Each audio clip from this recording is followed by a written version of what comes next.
आज हम सब हिंदी साहित्य इतिहास में रीतिकाल वस्तुनिष्ठ प्रश्न का अध्ययन करेंगे। यह सभी परीक्षाओं के लिए महत्वपूर्ण प्रश्न हैं। कुल 80 प्रश्न हैं। तो देखिए, पहला प्रश्न है, रीतिकाल की समय सीमा क्या मानी गई है? 4 विकल्प हैं। 1700 से 1900 विक्रम संवत, 1800 से 1900 विक्रम संवत, 1500 से 1900 विक्रम संवत और 1643 से 1843 विक्रम संवत। देखिए, आचार्य रामचंद्र शुक्ल जी जो है वो 1700 से लेकर 1900 विक्रम संवत को रीतिकाल की समय सीमा माना है। कह सकते हैं कि 1643 ईस्वी से लेकर 1843 ईस्वी तक रीतिकाल की समय सीमा आचार्य रामचंद्र शुक्ल सुनिश्चित करते हैं। अब देखिए, हमारा दूसरा प्रश्न क्या है, रीतिकाल के नामकरण के संबंध में कौन सा कथन सत्य है? तो देखिए, रीतिकाल आचार्य रामचंद्र शुक्ल का दिया हुआ नाम है, यह सत्य है। अलंकृत काल मिश्र बंधु जी कहते हैं, यह भी सत्य है। रीत श्रृंगार युग भगीरथ मिश्र ने दिया है, यह भी सही है। अपकर्ष काल ये सत्यकाम ने गलत, सत्यकाम नहीं दिए हैं, अपकर्ष काल नाम दिए हैं डॉक्टर गणपत चंद्र गुप्त जी ने। जिस प्रकार त्रिलोचन ने अंधकार काल कहा है, जॉर्ज ग्रियर्सन ने रीति काव्य कहा है। अब देखिए, तीसरा प्रश्न है, किस विद्वान ने रीतिकाल को कला काल कहा है? तो देखिए, जिस प्रकार रीतिकाल को रीति तत्व की प्रधानता होने के कारण शुक्ल जी ने रीतिकाल को नाम दिया, क्योंकि इस कालखंड का नाम रीतिकाल शुक्ल जी ही दिए हैं। उसी प्रकार रीतिकाल को कलाकाल कहने वाले ये डॉक्टर रमाशंकर शुक्ल रसाल जी हैं। इन्होंने रीतिकाल को कलाकाल कहा है। रमाशंकर शुक्ल जी ने रीतिकाल को कलाकाल कहा है। चौथा प्रश्न है, रीतिकालीन श्रृंगार काव्य का मुख्य आधार स्रोत क्या है? तो देखिए, विकल्प में भक्तिकालीन कृष्ण काव्य, आदिकालीन चारण काव्य, पौराणिक कृष्ण काव्य, राम काव्य। तो रीतिकालीन श्रृंगार काव्य का मुख्य आधार स्रोत है भक्तिकालीन कृष्ण काव्य। भक्तिकालीन जो कृष्ण काव्य था, यही रीतिकालीन श्रृंगार काव्य का मुख्य आधार स्रोत बना है। पांचवा प्रश्न देखिए, पंडित विश्वनाथ प्रसाद मिश्र ने रीतिकाल का क्या नाम दिया? पंडित विश्वनाथ प्रसाद मिश्र ने रीतिकाल का क्या नाम दिया? तो देखिए, विश्वनाथ प्रसाद मिश्र ने रीतिकाल को श्रृंगार काल कहा है, क्योंकि इस काल के कवियों की जो रुचि थी वो विशेष रूप से श्रृंगार काव्य लिखने की थी। इसलिए विश्वनाथ प्रसाद मिश्र ने इसे श्रृंगार काल कहा जाना ही उचित समझा। अगला प्रश्न है, रीति शब्द का सामान्य अर्थ क्या है? तो देखिए, रीति शब्द का सामान्य अर्थ क्या है? विकल्प के अनुसार देखिए, सिद्धांत विशेष, पद्धति या मार्ग विशेष, एक नाम विशेष या कोई नहीं। तो देखिए, रीति शब्द का सामान्य अर्थ है पद्धति या मार्ग विशेष। सातवां प्रश्न देखिए, यद्यपि सुजाति सुलक्षणी, सुवर्ण सरस सुवृत्त, भूषण बिनु न विराजई, कविता बनिता मित्र। यहाँ गलत छपा है, बनिता होना चाहिए, बनिता। बनिता का तात्पर्य स्त्री से है। देखिए, यह पंक्ति किस कवि की है? तो विकल्प के अनुसार ये केशवदास की पंक्ति है। केशवदास अलंकारवादी थे, रीतिकाल के प्रवर्तक के रूप में भी माने जाते हैं। ये अलंकार को विशेष महत्व देते हैं। ये कहते हैं कि श्रेष्ठ गुण होने पर भी कविता और वनिता, वनिता का तात्पर्य स्त्री, आभूषणों के बिना शोभा नहीं देते, अर्थात अलंकारों के बिना शोभा नहीं देते। केशवदास जी अलंकार को विशेष महत्व देते हैं। अगला प्रश्न है, ओरछा नरेश के दरबारी कवि कौन थे? भूषण, चिंतामणि, घनानंद, केशवदास। तो देखिए, विकल्प में आचार्य केशवदास जी हैं, तो ओरछा नरेश के दरबारी कवि के रूप में आचार्य केशवदास माने जाते हैं। देखिए केशवदास ओरछा नरेश राजा मधुकर शाह द्वारा विशेष रूप से सम्मानित थे और राजा इंद्रजीत सिंह केशवदास को अपना गुरु भी मानते थे और इंद्रजीत सिंह के आश्रय में आचार्य केशवदास जी रहते थे। इसलिए कह सकते हैं ओरछा नरेश इंद्रजीत सिंह के केशवदास दरबारी थे। अगला प्रश्न देखिए, केशवदास की रचना नहीं है विज्ञान गीता, रतन बावनी, वीर सिंह देव चरित्र, काव्य विवेक। तो देखिए इसमें केशवदास की रचना नहीं है काव्य विवेक। काव्य विवेक रचना है चिंतामणि की। काव्य विवेक रचना ये जो है ये चिंतामणि की है, चिंतामणि की है। देखिए ये जनश्रुति के अनुसार के चिंतामणि, मतीराम और भूषण इनके भाई कहे जाते हैं और चिंतामणि का एक प्रसिद्ध ग्रंथ है कविकुल कल्पतरु। अगले प्रश्न पर आइए। अगला प्रश्न है, रामचंद्रिका के संबंध में कौन सा कथन सत्य है? देखिए पहला विकल्प देखिए, इस महाकाव्य पर वाल्मीकि रामायण, प्रसन्न राघव, हनुमत नाटक ग्रंथों का प्रभाव है। तो ये आपका विकल्प सही है। इस रचना में 39 प्रकाश है, यह भी सही है। हृदय ग्राही घटनाओं के प्रसंगों में कवि मौन है, यह भी सही है। डी है, रामचंद्रिका में नाटकीय संवादों का अभाव है, तो ये गलत है। आचार्य केशवदास के जो ग्रंथ रामचंद्रिका है ये प्रसिद्ध ग्रंथ है और संवाद की दृष्टि से यह रचना सफल मानी जाती है। तो आपका विकल्प डी ये गलत है, शेष सारे विकल्प आपके सही हैं। अगला प्रश्न देखिए, जिन कवियों ने अलंकार, नायिका भेद आदि के लक्षण बताकर उनके उदाहरण स्वरूप काव्य रचे हैं, वे कवि किस धारा के अंतर्गत हैं? रीति मुक्त, रीत सिद्ध, रीतिबद्ध या कोई नहीं?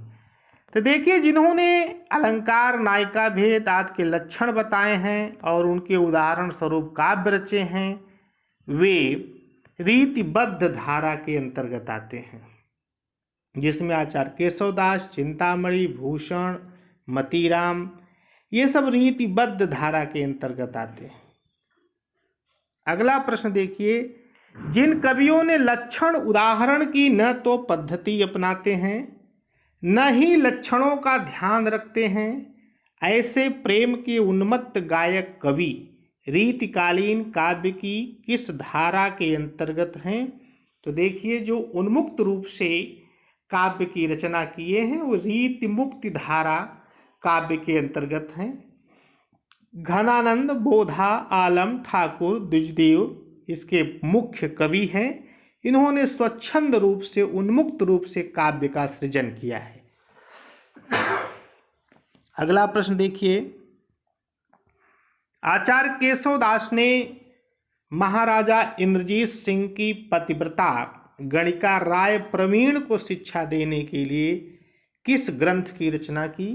तो केशवदास की कविप्रिया, रसिकप्रिया, जहांगीर, जस चंद्रिका, वीर सिंह चरित्र। इन रचनाओं में कविप्रिया को आचार्य केशवदास ने कविप्रिया ग्रंथ को राय प्रवीण को शिक्षा देने के लिए इस ग्रंथ की रचना किया था।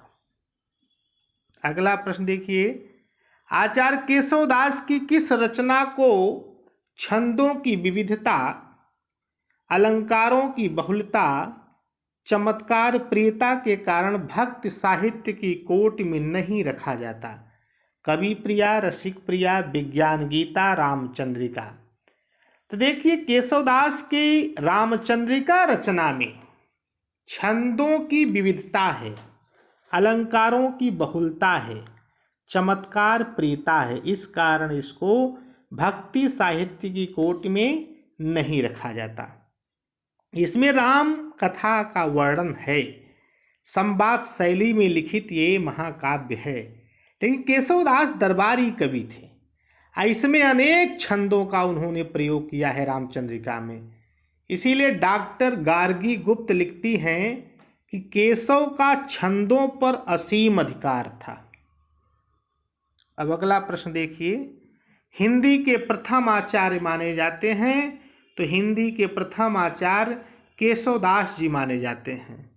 कौन माने जाते हैं? केशवदास। ये हिंदी रीति काव्य के पहले बड़े आचार्य हैं और इनके लिखे 7 ग्रंथ प्राप्त होते हैं। कवि प्रिया, रसिक प्रिया, रामचंद्रिका, वीर सिंह देव चरित, रतन बावनी, विज्ञान गीता और जहांगीर जस चंद्रिका। तो इस तरह केशवदास हिंदी के प्रथम आचार्य माने जाते हैं। अगला प्रश्न देखिए, काव्य की रीत सिखी सुकवीन सौ, पंक्ति किस कवि की है? तो देखिए विकल्प में चिंतामणि, भिखारीदास, केशवदास।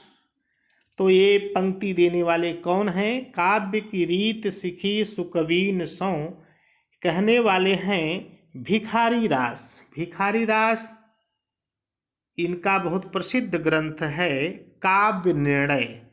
काव्य निर्णय ग्रंथ में इन्होंने लिखा है काव्य की रीत सिखी सुकवीन सौ। अगला प्रश्न देखिए, रीत सुभाषा कवित्व की वर्णत बुध अनुसार पंक्ति किस कवि की है? केशवदास, भूषण, चिंतामणि, भिखारीदास। तो देखिए रीत सुभाषा कवित्व की वर्णत बुध अनुसार यह पंक्ति है चिंतामणि की। विकल्प में चिंतामणि सही है। तो देखिए चिंतामणि इनका प्रसिद्ध ग्रंथ है कविकुल कल्पतरु। चिंतामणि का बहुत ही प्रसिद्ध ग्रंथ है कविकुल कल्पतरु। उसी में लिखते हैं रीति सुभाषा कवित्व की वर्णत बुध अनुसार। अगला प्रश्न देखिए, इसमें संदेह नहीं कि इस युग में अधिकांश रचनाएं श्रृंगारिक ही हैं, तथापि यह अपने आश्रयदाताओं को प्रसन्न करने के लिए ही लिखी गई हैं। इनका प्रेरक तत्व कवियों की कामवासना नहीं, अर्थ है जो विलासी आश्रयदाताओं से इस प्रकार के काव्य की रचना करके ही प्राप्त किया जा सकता था। उपर्युक्त कथन किस आलोचक का है? देखिए ये कथन बहुत प्रसिद्ध है, इसमें संदेह नहीं कि इस युग में अधिकांश रचनाएं श्रृंगारिक हैं। देखिए डॉक्टर महेंद्र कुमार जी का है, ये बहुत प्रसिद्ध कथन है महेंद्र कुमार जी का। अगला प्रश्न है, आगे के सुकव रीझ हैं तो कविताई, न तो राधिका कन्हाई सुमिरन को बहानो है। पंक्ति ये बड़ी प्रसिद्ध है। विकल्प में भिखारीदास, पद्माकर, केशवदास ठाकुर। तो देखिए ये पंक्ति है भिखारीदास की। भिखारीदास जी कहते हैं आगे के सुकव रीझ हैं तो कविताई, न तो राधिका कन्हाई सुमिरन को बहानो है। कविजन राधा कृष्ण सुमिरन के बहाने उनकी लीला भाव की आड़ लेकर समाज की कुरुचि को काव्य रीत में प्रचलित करने लगे। इसीलिए भिखारीदास ने कहा आगे के सुकव रीझ हैं तो कविताई, न तो राधिका कन्हाई सुमिरन को बहानो है। अगला प्रश्न देखिए, इसमें से कौन सा विकल्प सही है? केशवदास जी कह रहे हैं समुझे बाला बालकन वर्णन पंथ अगाध। कविप्रिया ग्रंथ में इन्होंने कहा है, ये सही है। मतिराम जी रसराज में कहते हैं सो विशब्द न ओढ़ियों वर्णत कवि रस रीत, यह भी सही है। देव जी शब्द रसायन में कहते हैं अपनी अपनी रीति के काव्य और कवि रीत, यह भी सही है। इसलिए आपका डी विकल्प सही हो जाएगा, उपर्युक्त सभी। अगला प्रश्न देखिए, केशवदास की कौन सी रचना भक्ति और ज्ञान पर आधारित है? तो देखिए, रामचंद्रिका, विज्ञान गीता, कविप्रिया, रतन बावनी। तो केशवदास की प्रसिद्ध रचना है विज्ञान गीता। विज्ञान गीता में यह भक्ति और ज्ञान पर आधारित इनकी रचना है। देखिए, कविप्रिया, कविप्रिया में चर्चा हो चुकी। कविप्रिया में काव्य दोष, कवि भेद, वर्णन के प्रकार, अलंकार, नायिका नक्सिक वर्णन आदि का वर्णन किया गया है कविप्रिया में। विज्ञान गीता इनका भक्ति और ज्ञान पर आधारित काव्य है। अगला प्रश्न देखिए, इसमें से कौन सा कथन सत्य है? तो कविप्रिया में 16 प्रभाव हैं, सही है। रसिक प्रिया 16 प्रकाशों में विभक्त है, यह भी सही है। केशवदास संस्कृत भाषा के विद्वान थे, यह भी सही है। उपर्युक्त सभी डी विकल्प आपका सही हो जाएगा, सभी सही है। अगला देखिए, 23वां प्रश्न, श्रृंगारकालीन काव्य में नारी कोई व्यक्ति या समाज के संगठन की इकाई नहीं है, बल्कि सब प्रकार की विशेषताओं के बंधन से यथासंभव मुक्त विलास का एक उपकरण मात्र है। यह कथन किस विद्वान का है? तो विकल्प में 4 विद्वान दिए गए हैं, आचार्य शुक्ल, आचार्य हजारी प्रसाद द्विवेदी, डॉक्टर नगेंद्र, विश्वनाथ प्रसाद मिश्र। तो देखिए, यह कथन है आचार्य हजारी प्रसाद द्विवेदी जी का।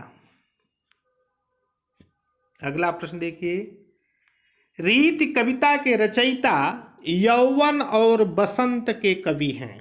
रीति कविता के रचयिता यौवन और बसंत के कवि हैं। जीवन का फूलता हुआ सुघर रूप उन्हें प्रिय है। यह कथन किसका है? डॉक्टर भगीरथ मिश्र, डॉक्टर नगेंद्र, हजारी प्रसाद द्विवेदी, रामचंद्र शुक्ल। 4 विकल्प दिए हैं। तो देखिए, डॉक्टर भगीरथ मिश्र का यह कथन है। किसका कथन है? डॉक्टर भगीरथ मिश्र जी कहते हैं कि रीति कविता के रचयिता यौवन और बसंत के कवि हैं। जीवन का फूलता हुआ सुघर रूप उन्हें प्रिय है। यह कथन है किसका? डॉक्टर भगीरथ मिश्र जी का। अगला प्रश्न देखिए, आमेर नरेश जय सिंह का आश्रयत्व प्राप्त था। देखिए, जय सिंह के दरबारी कवि कौन थे? केशवदास, बिहारी, चिंतामणि, कुलपत मिश्र। तो देखिए, जय सिंह के दरबारी कवि थे रीतिकाल के रीत सिद्ध कवि बिहारी लाल। बिहारी लाल ये जयपुर नरेश महाराजा जय सिंह के दरबारी कवि थे और इनका बहुत ही मान सम्मान था। इन्होंने सतसई की रचना की थी। इनके एक बड़ी प्रसिद्ध ग्रंथ है सतसई। इनकी एक प्रसिद्ध ग्रंथ है सतसई, जिसमें 719 दोहे हैं। अगला प्रश्न देखिए, आचार्य रामचंद्र शुक्ल ने कठिन काव्य का प्रेत किसे कहा है? बिहारी लाल, केशवदास, भूषण, भिखारीदास। तो देखिए, आचार्य रामचंद्र शुक्ल कठिन काव्य का प्रेत आचार्य केशवदास जी को कहा है, क्योंकि केशवदास भाव की दृष्टि से सफल नहीं रहे हैं। इनको हृदयहीन भी कहा जाता है, हृदयहीन कवि भी कहा जाता है, क्योंकि इनका दृष्टिकोण था कि भूषण बिनु न विराजई कविता बनिता मित, अर्थात आभूषण के अभाव में कविता और नारी का सौंदर्य अधूरा रहता है। इसीलिए केशवदास के में भाव पक्ष दब गए, इसीलिए इनको कठिन काव्य का प्रेत कहा जाता है, हृदयहीन कवि कहा जाता है। अगला प्रश्न देखिए, केशवदास की किस रचना को छंदों का अजायब घर कहा जाता है? रामचंद्रिका, कवि प्रिया, रतन बावनी, रसिक प्रिया।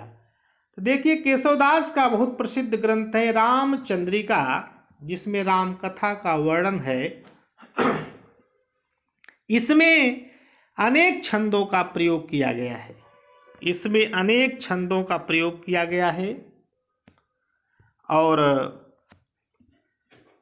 केशवदास छंद को सिद्धांततः भावाभिव्यक्ति का साधन मानते हैं। कहा जा सकता है कि चंद्रबरदाई के बाद हिंदी में केशवदास ही ऐसे कवि हैं, हिंदी में केशवदास ही ऐसे कवि हैं जिन्होंने अपनी कविता में छोटे छोटे और कठिन से कठिन छंदों का सफलतापूर्वक प्रयोग किया है। अगले प्रश्न पर हम लोग चलते हैं। भक्ति काव्य की वेगवती धारा को, भक्ति काव्य की वेगवती धारा को रीति पथ पर मोड़ने के लिए एक प्रभावशाली व्यक्तित्व की आवश्यकता थी। प्रतिभा से पुष्ट यह व्यक्तित्व केशव का था। यह कथन किस आलोचक का है? तो विकल्प में आचार्य रामचंद्र शुक्ल, आचार्य हजारी प्रसाद द्विवेदी, डॉक्टर महेंद्र कुमार, डॉक्टर नगेंद्र। देखिए डॉक्टर नगेंद्र जी का ये बहुत ही प्रसिद्ध कथन है। नगेंद्र जी कहते हैं कि भक्ति काव्य की वेगवती धारा को रीति पथ पर मोड़ने के लिए एक प्रभावशाली व्यक्तित्व की आवश्यकता थी। प्रतिभा से पुष्ट यह व्यक्तित्व केशव का था। अगला प्रश्न देखिए। केशव की रचना में सूर, तुलसी आदि की सी सरसता और तन्मयता चाहे न हो, पर काव्यांगों का विस्तृत परिचय कराकर उन्होंने आगे के लिए मार्ग खोला। यह कथन किसका है? तो विकल्प में आचार्य शुक्ल, आचार्य हजारी प्रसाद द्विवेदी, डॉक्टर नगेंद्र और डॉक्टर महेंद्र। तो देखिए आचार्य रामचंद्र शुक्ल का ये प्रसिद्ध कथन है। शुक्ल जी यहाँ पर केशव को सम्मान दे रहे हैं, प्रशंसा कर रहे हैं, कह रहे हैं कि इनकी रचना में सूर, तुलसी की सी सरसता, तन्मयता चाहे न हो, पर काव्यांगों का विस्तृत परिचय कराकर इन्होंने आगे के लिए मार्ग खोला। अर्थात आगे के लिए जो मार्ग खोला है, इसलिए केशवदास की प्रशंसा करते हैं। अगला देखिए प्रश्न। रामचंद्रिका में केशव को सबसे अधिक सफलता, रामचंद्रिका में केशव को सबसे अधिक सफलता हुई है संवादों में।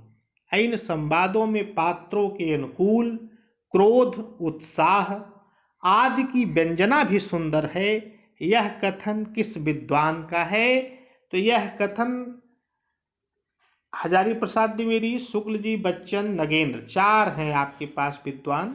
तो यह कथन आचार्य शुक्ल का, रामचंद्र शुक्ल जी कहते हैं कि केशवदास को सबसे अधिक सफलता प्राप्त हुई है तो संवाद के क्षेत्र में, क्योंकि केशवदास दरबारी कवि थे, राज दरबार में रहते थे। संवाद में केशवदास बहुत ही कुशल थे, इसीलिए रामचंद्रिका संवाद की दृष्टि से एक सफल रचना मानी जाती है।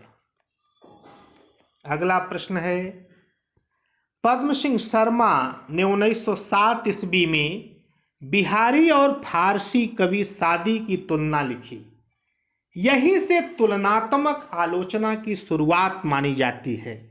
इनकी एक प्रसिद्ध रचना है। तो देखिए विकल्प में बिहारी सतसई की भूमिका, हिंदी साहित्य का अतीत, रीत काव्य, हिंदी साहित्य की भूमिका। तो देखिए तुलनात्मक आलोचना की शुरुआत मानी जाती है और पद्म सिंह शर्मा 1907 में बिहारी और फारसी कवि सादी की तुलना लिखी। तो पद्म सिंह की प्रसिद्ध रचना है बिहारी सतसई की भूमिका। बिहारी सतसई की भूमिका यह पद्म सिंह शर्मा की एक प्रसिद्ध रचना है। अगला प्रश्न देखिए। भाषा भूषण के रचयिता कौन हैं? भाषा भूषण के रचयिता तो जसवंत सिंह है, वो कई बार परीक्षाओं में पूछा जा चुका है। अगला प्रश्न देखिए। बिहारीलाल किस संप्रदाय में दीक्षित थे? बिहारीलाल किस संप्रदाय में दीक्षित थे? निम्बार्क संप्रदाय, चैतन्य संप्रदाय, रामावत संप्रदाय, इनमें से कोई नहीं। देखिए बिहारी लाल निम्बार्क संप्रदाय में दीक्षित थे। पत्नी की मृत्यु के बाद बिहारी लाल भक्ति और वैराग्य की ओर उन्मुख हो गए और दरबार छोड़कर वृंदावन चले गए और वहीं पर उन्होंने निम्बार्क संप्रदाय में दीक्षा ले ली। अगला प्रश्न है, बिहारी लाल ने बिहारी सतसई की रचना किस सन में की थी? तो देखिए बिहारी लाल ने बिहारी सतसई की रचना 1662 ईस्वी में किया था। यह मुक्तक काव्य है। सतसई भक्ति, नीत और श्रृंगार से संबंधित दोहों का संकलन है और इसकी बिहारी सतसई पर प्रथम टीका लिखने वाले कृष्ण कवि थे। कौन थे? कृष्ण कवि। और बिहारी पर एक प्रसिद्ध पुस्तक लिखे हैं लाला भगवान दीन ने, बिहारी और देव रचना लिखने वाले हैं लाला भगवान दीन। देव और बिहारी लिखने वाले हैं कृष्ण बिहारी मिश्र। दोनों आप लोग याद कर लीजिए। बिहारी और देव पुस्तक है लाला भगवान दीन की, देव और बिहारी पुस्तक है कृष्ण बिहारी मिश्र की। अगला प्रश्न देखिए, माथुर चौबे होगा, मथुरा नहीं, माथुर के चौबे के नाम से कौन सा कवि प्रसिद्ध है? केशवदास, बिहारी लाल, मतीराम, चिंतामणि। तो देखिए माथुर चौबे के नाम से प्रसिद्ध हैं बिहारी लाल। बिहारी लाल देखिए इनके पिता का नाम पंडित केशवराव चौबे था। इनका बचपन बुंदेलखंड में बीता था। युवावस्था में बिहारी लाल ससुराल मथुरा में जाकर रहने लगे थे। माथुर चौबे के नाम से ये प्रसिद्ध थे। अगला प्रश्न देखिए, इसमें से कौन सा क्रम सही नहीं है? केशव की काव्य कला कृष्ण शंकर शुक्ल की पुस्तक प्रसिद्ध पुस्तक है, सही है। केशवदास ये राम रतन भटनागर की पुस्तक है। आचार्य केशवदास ये हीरालाल दीक्षित की पुस्तक है। बुंदेल वैभव ये चंद्रबली पांडे गलत हैं, इनकी पुस्तक नहीं है। अगला प्रश्न देखिए, नैन नचाए कही मुस्काए लला फिर आइयो खेलन होरी। पंक्ति किस कवि की है? केशवदास, पद्माकर, घनानंद, देव। तो देखिए नैन नचाए कही मुस्काए लला फिर आइयो खेलन होरी, ये पद्माकर की बड़ी प्रसिद्ध पंक्ति है। पद्माकर जी तैलंग ब्राह्मण थे। जयपुर नरेश महाराजा प्रताप सिंह ने इन्हें कविराज शिरोमणि की पदवी प्रदान की थी। इन्होंने हिम्मत बहादुर बिरुदावली नाम की एक वीर रस की पुस्तक भी लिखी है। अगला प्रश्न देखिए, कुंदन को रंग फीको लगे झलके अति अंगनी चारु गोराई। पंक्ति किस कवि की है? बिहारी, घनानंद, मतीराम, केशवदास। 4 विकल्प दिए हैं आपके। कुंदन को रंग फीको लगे झलके अति अंगनी चारु गोराई, ये प्रसिद्ध पंक्ति है मतीराम जी की। मतीराम के प्रसिद्ध ग्रंथ भी हैं, रसराज, ललित ललाम, इनके बड़े प्रसिद्ध ग्रंथ हैं। अगला प्रश्न देखिए 39 प्रश्न है, 39वां। भाषा प्रवीण सुछंद रहे सो घन आनंद के कवित्व बखाने। पंक्ति किस कवि की है? तो विकल्प में घनानंद, देव, जसवंत सिंह, ब्रजरत्न दास।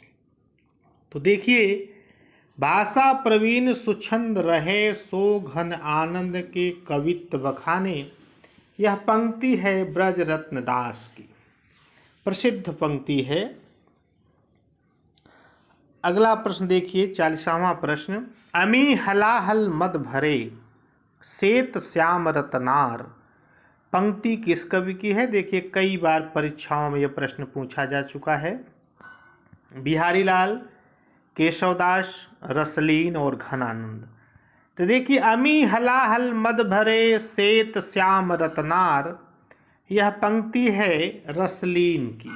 बड़ी प्रसिद्ध पंक्ति है रसलीन की ये।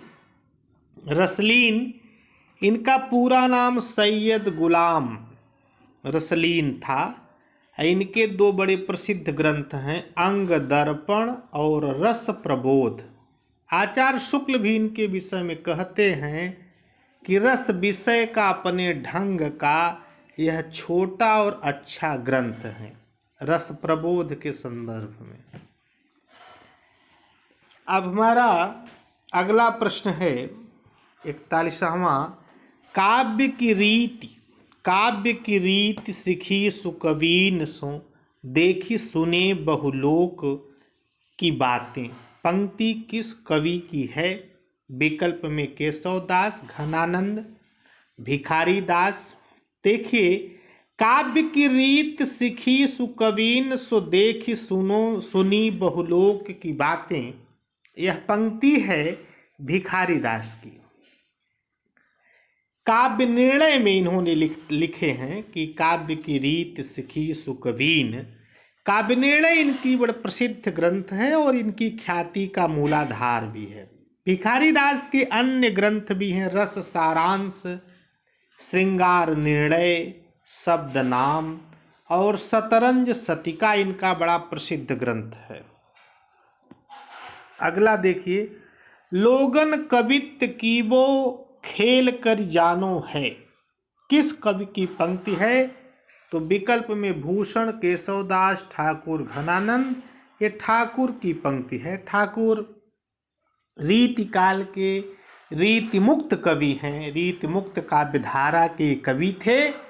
राजा केसरी सिंह के यहाँ ये दरबार में रहते थे, अर्थात केसरी सिंह इनके कवि राजा थे और इन्हीं के दरबार में रहते थे।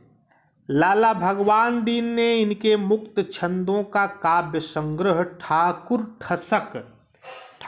ठसक शीर्षक से संकलित किया है। अगला प्रश्न है, अधर मधुरता कठिनता कुछ तीक्ष्णता त्योर, रस कवित्व परिपक्वता जाने रसिक न और। किस आचार्य कवि ने काव्य रसिक को परिभाषित किया है? तो देखिए, ये कहने वाले हैं आचार्य भिखारी दास। भिखारी दास की प्रसिद्ध पंक्ति है ये। अगला प्रश्न देखिए, शिवाजी और छत्रसाल की वीरता के वर्णनों को कोई कवियों की झूठी खुशामद नहीं कह सकता। वे आश्रय दाताओं की प्रशंसा की प्रथा के अनुसरण मात्र नहीं हैं। इन वीरों का जिस उत्साह के साथ सारी हिंदू जनता स्मरण करती है, उसी की व्यंजना भूषण ने की है। उपर्युक्त कथन किस आलोचक का है? तो आचार्य हजारी प्रसाद द्विवेदी, आचार्य रामचंद्र शुक्ल, डॉक्टर रामविलास शर्मा, डॉक्टर बच्चन सिंह। तो देखिए, ये आचार्य रामचंद्र शुक्ल का बहुत ही प्रसिद्ध कथन है। भूषण को राष्ट्रीय कवि भी माना जाता है, क्योंकि भूषण राष्ट्रीय भावना के प्रतिनिधि कवि हैं। शुक्ल जी ने लिखा है इनके संबंध में। शिवा बावनी में भूषण लिखते हैं कि साज चतुरंग सेन अंग में उमंग भरी, सरजा शिवाजी जंग जीतन चलत हैं, भूषण भनत नाद बिहत नगारन के, नदी नद मद गब्बरन के रलत हैं। तो भूषण रीतिकाल के वीर रस के प्रमुख कवि हैं। शिवाजी और छत्रसाल के विषय में लिखने वाले भूषण ही थे। इसीलिए आचार्य शुक्ल भूषण की बहुत ही प्रशंसा करते हैं। अगला प्रश्न देखिए, प्रेम और विलासिता के साहित्य का ही, प्रेम और विलासिता के साहित्य का ही उन दिनों प्राधान्य था। उसमें उन्होंने वीर रस की रचना की, यही उनकी विशेषता है। आचार्य हजारी प्रसाद द्विवेदी का यह कथन किस कवि के संदर्भ में है? तो देखिए महाकवि भूषण के संदर्भ में आचार्य हजारी प्रसाद द्विवेदी जी कहते हैं। अगला प्रश्न है, महाकवि भूषण को भूषण की उपाधि किसने प्रदान की थी? तो देखिए चित्रकूट के राजा रुद्रशाह सोलंकी, चित्रकूट के राजा रुद्रशाह सोलंकी ने महाकवि भूषण को भूषण की उपाधि प्रदान की थी। अगला प्रश्न देखिए, इसमें से भूषण की रचना नहीं है। शिवराज भूषण, शिवा बावनी, छत्रसाल दशक, रसकेल बल्ली, ये भूषण की नहीं है, ये रचना है घनानंद की। किसकी है? घनानंद की। तो देखिए घनानंद की रचना है। घनानंद रीति मुक्त, घनानंद रीति मुक्त काव्यधारा के प्रतिनिधि कवि हैं। घनानंद कैसे हैं? रीति मुक्त काव्यधारा के प्रतिनिधि कवि कौन हैं? घनानंद। घनानंद ये मोहम्मद शाह रंगीले के दरबार में रहते थे। वहाँ पर ये मीर मुंशी के पद पर थे। सुजान नामक वेश्या से प्रेम करते थे। अंत में जीवन के अंतिम समय में ये वृंदावन चले गए। घनानंद जी कहाँ चले गए? वृंदावन चले गए। और जब वृंदावन चले गए तो वहाँ जाकर ये निम्बार्क संप्रदाय में दीक्षित हो गए। अगला प्रश्न देखिए, गुली गिल में गलीचा है, गुनी जन है, चांदनी है, चिक है, चिरागन की माला है, उपर्युक्त पंक्ति किस कवि की है? केशवदास, पद्माकर, बिहारी लाल, घनानंद। तो देखिए ये पंक्ति है पद्माकर की। पद्माकर की ये प्रसिद्ध पंक्ति है। पद्माकर का वास्तविक नाम प्यारे लाल था और पद्माभरण इनका एक महत्वपूर्ण ग्रंथ है। अगला प्रश्न देखिए, किस आलोचक ने हिंदी नवरत्न लिखकर हिंदी के श्रेष्ठ 9 कवियों को क्रमशः बृहत्त्रयी, मध्यत्रयी, लघुत्रयी में श्रेणीबद्ध कर जीवनी के साथ उनका तुलनात्मक अध्ययन किया है? रामचंद्र शुक्ल, हजारी प्रसाद द्विवेदी, मिश्र बंधु और बच्चन सिंह। देखिए मिश्र बंधु हैं, मिश्र बंधु गणेश बिहारी मिश्र, श्याम बिहारी मिश्र, सुखदेव बिहारी मिश्र, इन्हीं को मिश्र बंधु कहा जाता है। हिंदी साहित्य का काल विभाजन इन्होंने किए हैं। आरंभिक काल, माध्यमिक काल, अलंकृत काल, परिवर्तन काल और वर्तमान काल। इनका ग्रंथ 4 खंडों में विभाजित है। प्रथम भाग इनका 1913 ईस्वी में प्रकाशित हुआ। चौथा भाग 1934 ईस्वी में आया। अगला प्रश्न है, किस समीक्षक ने रीति काल को हिंदी काव्य का यौवन काल कहा है? तो देखिए विकल्प में विश्वनाथ प्रसाद मिश्र, हजारी प्रसाद द्विवेदी, रामचंद्र शुक्ल, रामविलास शर्मा। तो देखिए हिंदी रीति काल को हिंदी काव्य का यौवन काल कहने वाले विद्वान हैं विश्वनाथ प्रसाद मिश्र। विश्वनाथ प्रसाद मिश्र रीति काल को हिंदी काव्य का यौवन काल कहा है। विश्वनाथ प्रसाद मिश्र का शोध प्रबंध है बिहारी की वाग विभूति।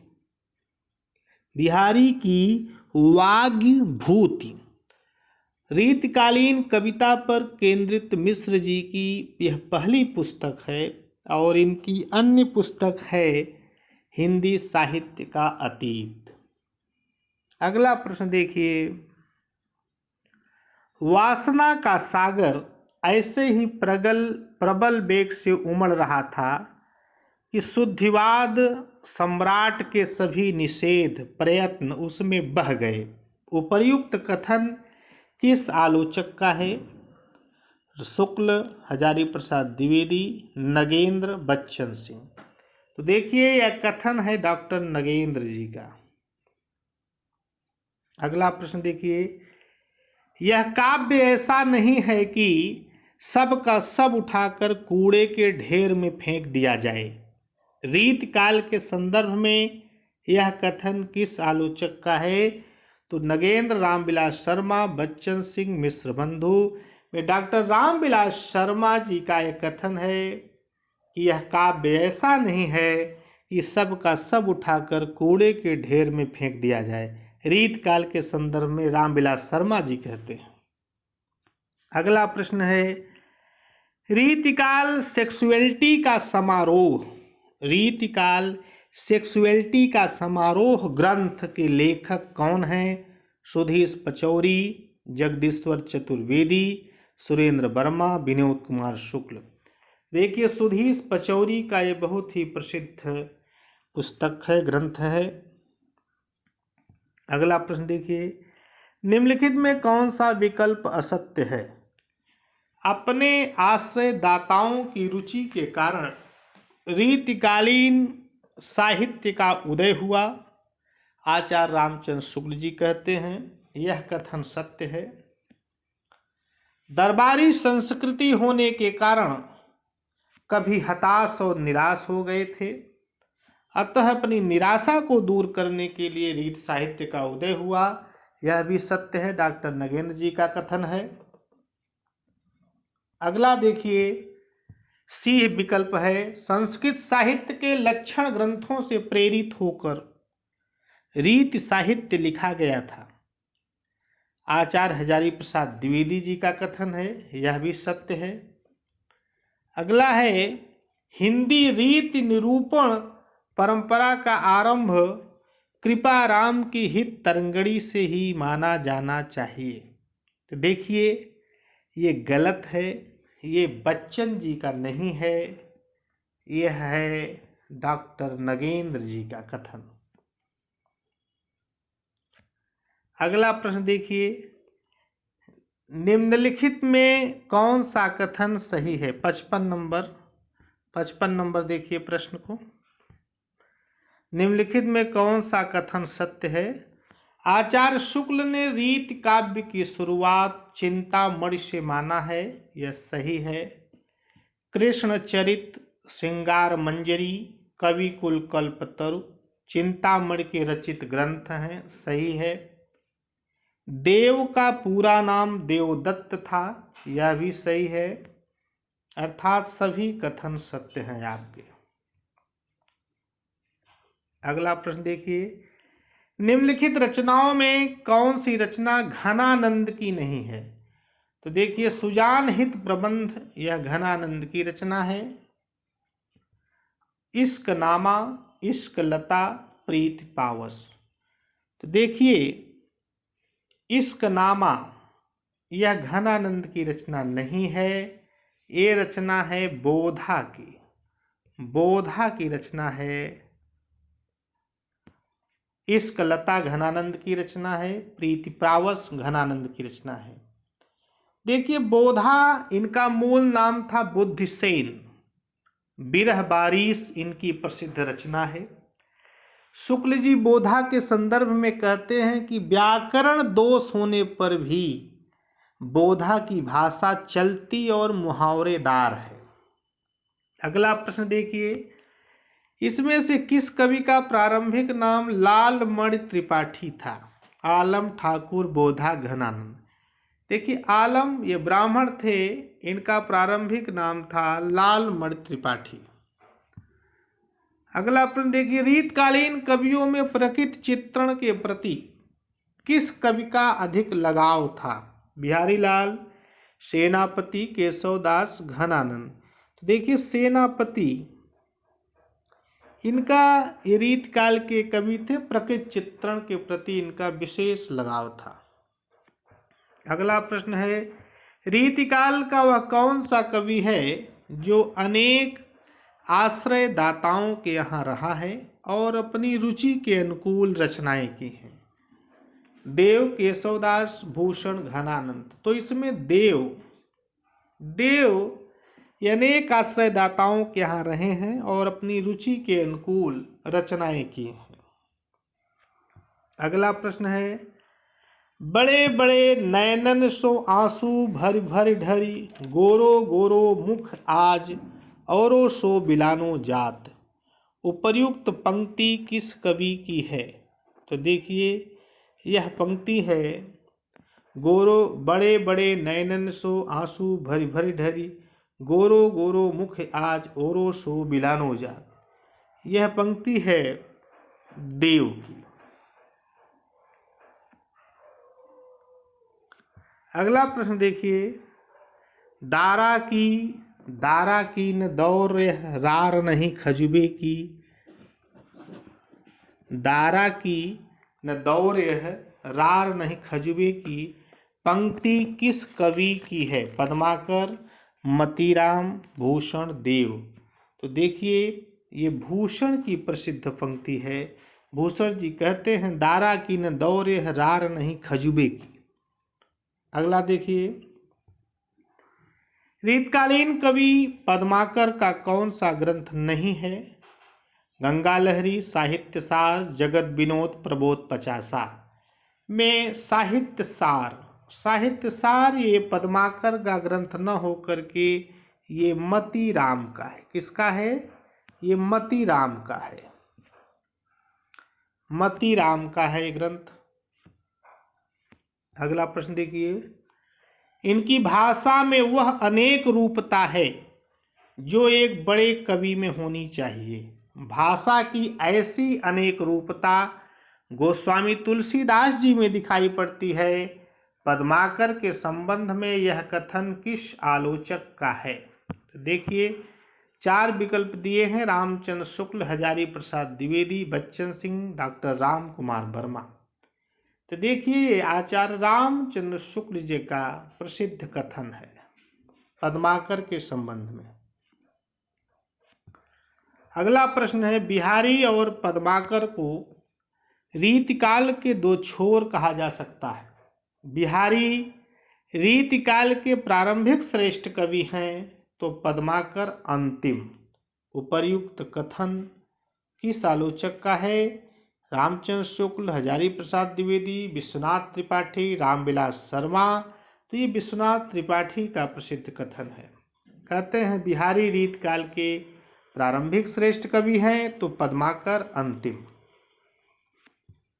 अगला प्रश्न देखिए, रीतिकाल का वह कौन सा कवि है जिसको किसी सामंत ने हाथी से कुचलवा कर मरवा डाला था? तो देखिए रीतिकाल का वह कौन सा कवि है जिसको हाथी से कुचलवा कर मरवा दिया था सामंत ने? तो कवि हैं गंग कवि। अगला प्रश्न देखिए, घनानंद के संबंध में कौन सा कथन सत्य है? घनानंद सुजान नामक वेश्या से प्रेम करते थे, सत्य है। वैराग्य होने पर वे वृंदावन चले गए और वैष्णव होकर काव्य रचना करने लगे, यह भी सत्य है। ये नादिर शाह के सैनिकों द्वारा मारे गए, यह भी सत्य है। अर्थात आपका डी विकल्प सही हो जाएगा। अगला प्रश्न देखिए, जाथल कीने बिहार अनेकन, ताथल कांकरी बैठ चुन्यों करें। यह पंक्ति किस? जा रसना सो करी बहुबातन, ता रसनासो चरित्या गुण्यों करें। उपर्युक्त पंक्ति किस कवि की है? तो देखिए 4 विकल्प हैं, घनानंद, आलम, गंग, ठाकुर। तो ये देखिए आलम की प्रसिद्ध पंक्ति है। आलम रीति मुक्त कवि थे। अगला प्रश्न देखिए, रीतिकाल का वह कौन सा कवि है जो एक सामंत के सामने ही उसकी सभा में म्यान से तलवार निकाल ली थी? ठाकुर, बोधा, गंग, भूषण। तो देखिए ठाकुर ये बड़े स्वाभिमानी कवि थे। ये ठाकुर ये बड़े स्वाभिमानी कवि थे। इन्होंने एक सामंत के सामने ही उसकी सभा में म्यान से तलवार निकाल ली थी। अगला प्रश्न है, सेवक सिपाही हम उन रजपूतन के दान जुद्ध जुर्बे में नेक जे न मुरके। पंक्ति किस कवि की है? बोधा ठाकुर गंग आलम। तो देखिए ठाकुर की प्रसिद्ध पंक्ति है।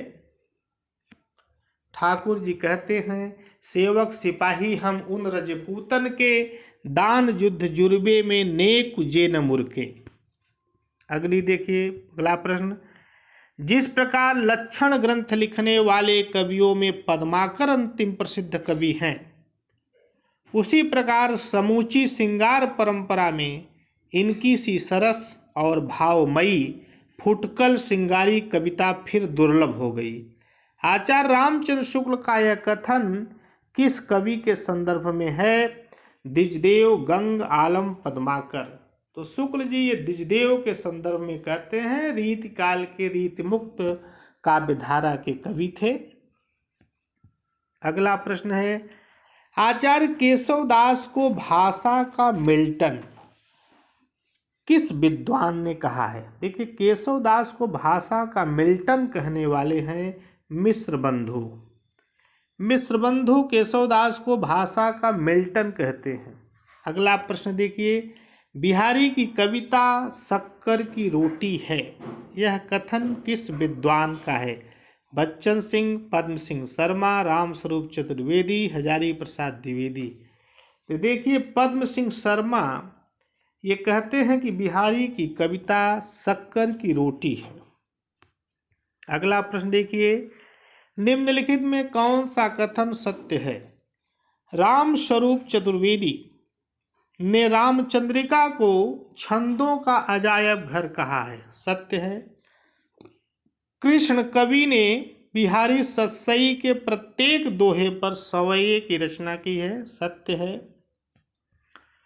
पद्माकर को जयपुर नरेश प्रताप सिंह द्वारा कविराज शिरोमणि की उपाधि दी गई थी, सत्य है। डी है उपर्युक्त कथन सभी, अर्थात सभी। आपका विकल्प डी सही हो जाएगा। अगला है, यह प्रेम को पंथ कराल महा, तरवार की धार पर धाबनो है, पंक्ति किस कवि की है? तो देखिए, यह प्रेम को पंथ कराल महा, तरवार की धार पर धाबनो है। देखिए ये बोधा की प्रसिद्ध पंक्ति है। किसकी पंक्ति है? बोधा की। अगला प्रश्न देखिए, आगे के कविरीज हैं तो कविताई न तो राधिका कन्हाई सुमिरन को बहानो है। अभी शायद इस पर चर्चा हो चुकी है। ये भिखारी दास की प्रसिद्ध पंक्ति है। अगला, रीति काल में नीति विषयक रचनाकार कौन थे? तो देखिए रीति काल में जो नीति विषयक रचना लिखने वाले दीनदयाल गिरी, गिरधर कविराय, राम सहाय दास, ये तीनों हैं, इसलिए विकल्प डी सही होगा। रीतिकाल में किस कवि की तुलना फ्रायड से की जाती है? देखिए रीतिकाल में किस कवि की तुलना फ्रायड से की जाती है? बिहारी लाल, पद्माकर, देव, आलम। तो देव की तुलना फ्रायड से की जाती है।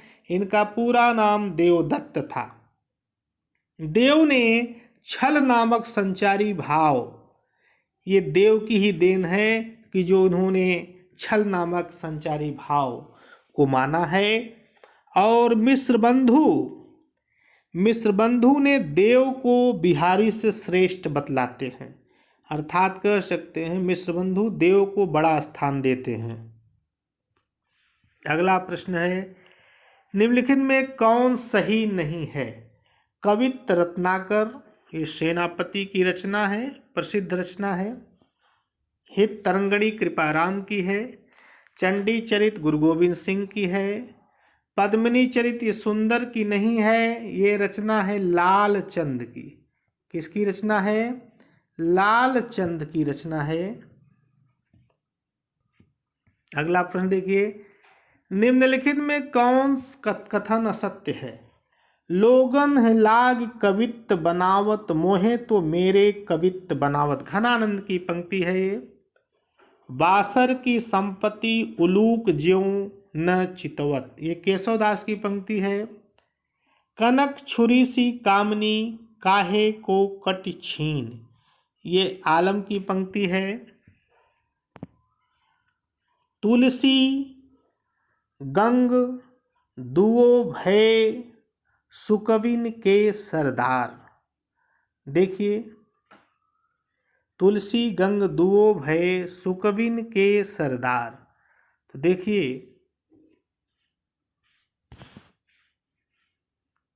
अब हम इसमें जो ऑप्शन है तुलसी,